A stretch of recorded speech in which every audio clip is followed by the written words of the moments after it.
ஆங்காங்கே வெடிச்சத்தம் கேட்க தொடங்கிவிட்டன. தெருவுக்கு தெரு தீபாவளி கொண்டாட்டங்கள் களை கட்டுகின்றன. அதிலும் ஆட்டோ ராணிகளின் தீபாவளி கொண்டாட்டமோ அட்டகாசம்.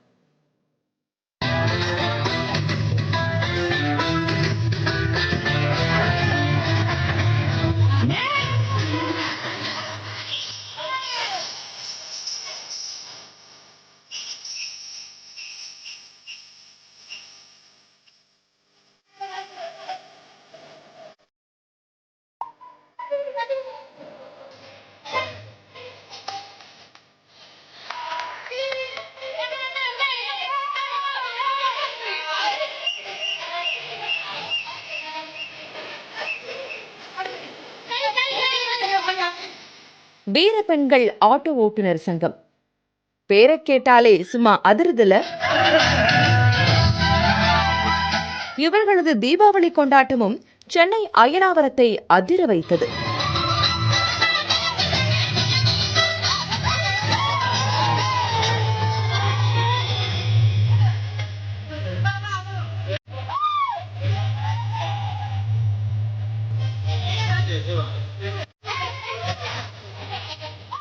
திருவொற்றியூர் முதல் சோழிங்கநல்லூர் வரை உள்ள சுமார் 700 பெண் ஓட்டுநர்கள் சங்கமாக இணைந்துள்ளனர்.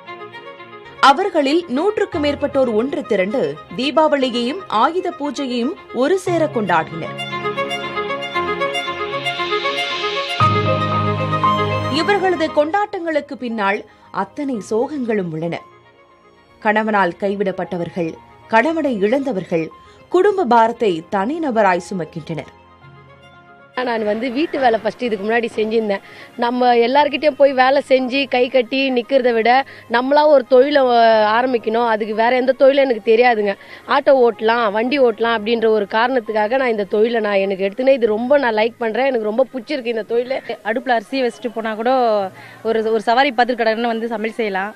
அதனால் யார்கிட்டையும் கை கட்டி நிற்க வேண்டிய வேலை இல்லை. காலைல ஒரு 10 மணி இத்தனை மணி அப்படின்றதெல்லாம் இல்லை. ஒரு உடம்பு சரியில்லைனா கூட நம்ம வீட்டில் இருந்துட்டு டைமுக்கு போகணும் அவசியம் கிடையாது. போனோமா ஒரு 500 ரூபாய் கிடச்சதா கம்முன்னு வீட்டுக்கு வந்துடலாம். இன்னும் ஒன்று ஓலா ஊபர் இல்லாமல் கவர்மெண்ட் எடுத்து பண்ணுச்சுன்னா இன்னும் ரொம்ப பெட்டராக இருக்கும். வருமானம் ஈட்டுவதுடன் குழந்தைகளை கவனித்துக் கொள்வதற்கும் ஆட்டோ தொழில் கை கொடுப்பதாக கூறுகிறார்கள் குடும்ப தூண்கள்.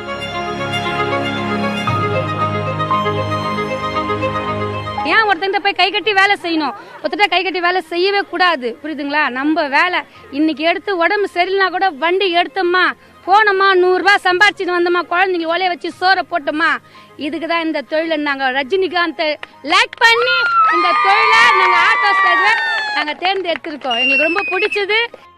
சென்ட்ரல் ரயில் நிலையம், கோயம்பேடு பேருந்து நிலையம் உள்ளிட்ட முக்கிய இடங்களில் பெண் ஆட்டோ ஓட்டுநர்களுக்கு பிரத்யேக நிறுத்தங்களை அமைக்க அரசு அனுமதி அளிக்க வேண்டும் என்பதே ஆட்டோ ராணிகளின் ஒற்றை கோரிக்கை.